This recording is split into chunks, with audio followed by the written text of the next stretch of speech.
মাটিলৈ বিবাদ civil cash কৰাৰ আগত এই তিনিটা কথা জানি ৰাখক, নহ'লে পাছৰ পৰা 10 বছৰ কোৰ্টৰ চক্কৰ লগাওঁতে যাব।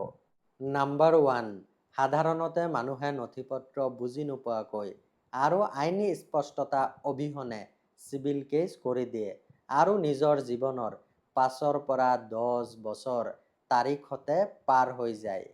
যদি মাটিৰ সীমালৈ বিবাদ চাৰ্কুল অফিচত আবেদন কৰি সেই মাটিৰ সঠিক ডিমাৰ্কেশ্যন অৰ্থাৎ সীমা নিৰ্ধাৰণ কৰাওক, সেই মাটিৰ মেপ প্ৰস্তুত কৰাওক।